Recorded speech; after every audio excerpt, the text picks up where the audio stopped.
In the world today, we have a problem. And the problem is, 外国不够了解中国.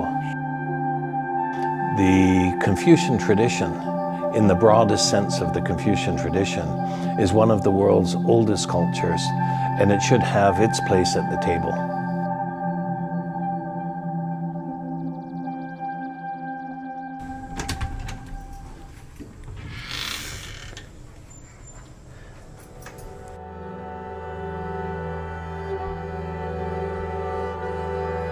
Today, we function under a Westphalian model of international relations. That kind of an international dialogue is always about politics and economy.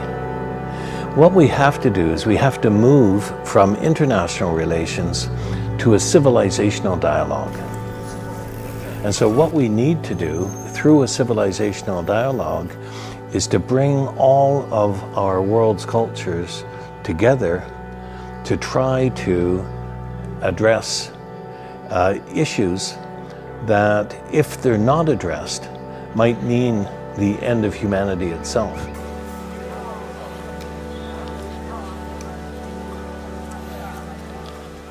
When I was a young man, I wrote a lot of poetry.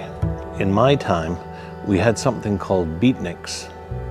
Beatniks came before hippies. Beatniks were people who were a counterculture. They were people who didn't want to go to the symphony, didn't want to go to ordinary kind of culture. They wanted to make new culture, avant-garde culture.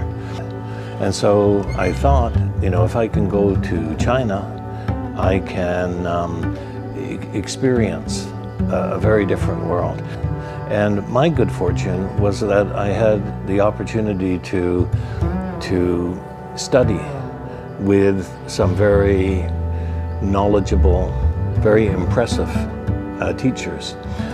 When I went to Hong Kong, I was looking for content, for passion, for my poetry. When I left Hong Kong, I became interested in Chinese culture, in Chinese philosophy.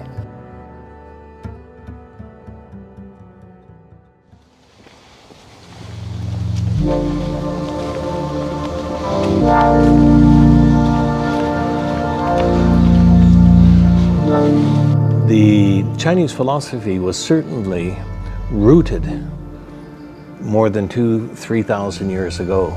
It's the nature of Confucian philosophy to absorb into itself, 是包容性的, that it's inclusive, that it doesn't push things away, it adapts culture that comes from outside and makes it into something that is Chinese. When I came to Beida, I asked myself, what can I contribute? I'm not Feng Youlan, I'm not Tang Yongtong, I'm not Hu Shi. So what can I contribute to Beida?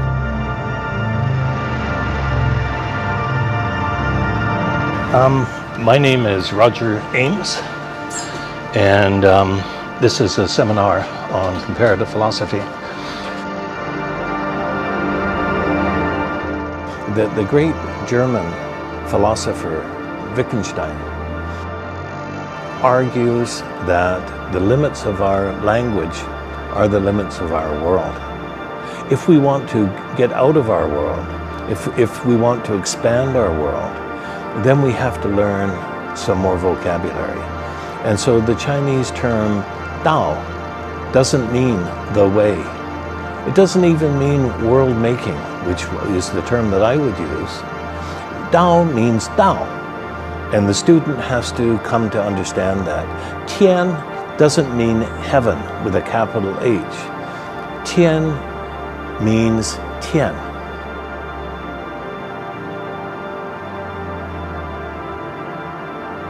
The students in my class, 5 years, 10 years from now, will be the young professors in China.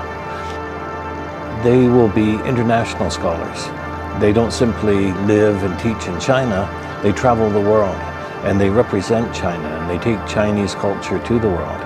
So what I can do is provide them with a framework, provide them with a vocabulary, provide them with a methodology for taking their China to the West.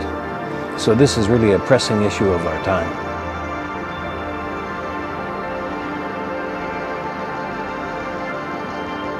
It's hard to translate those terms to my own mother tongue.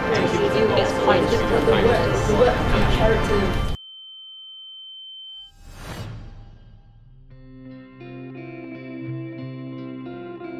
Now, where does that continuity come from? With all of the differences, what keeps China together for 4,000 years, I would argue, is the notion of xiao, is the idea of family. Everything that we do in association. Nobody or nothing does anything by itself. Everything that we do is a collaboration. The Chinese model, the governing metaphor of China is family.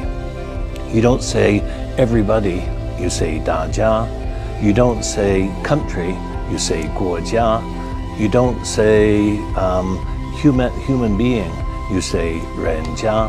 That the idea of family is a pervasive value because family is that institution, human institution, where we can get the most out of people.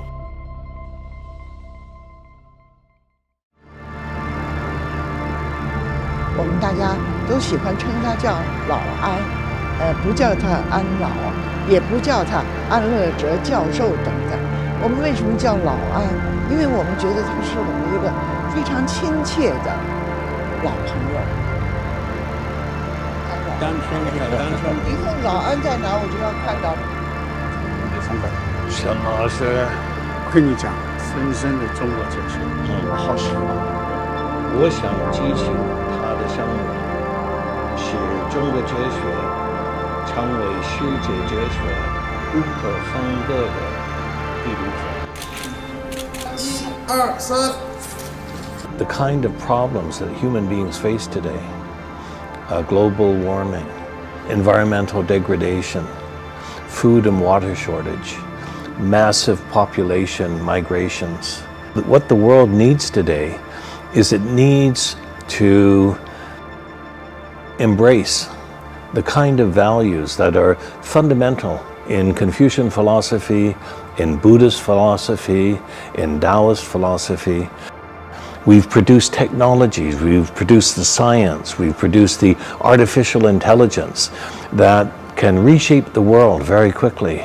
What we have to do is we have to use this intelligence in order to address the pressing issues of our time.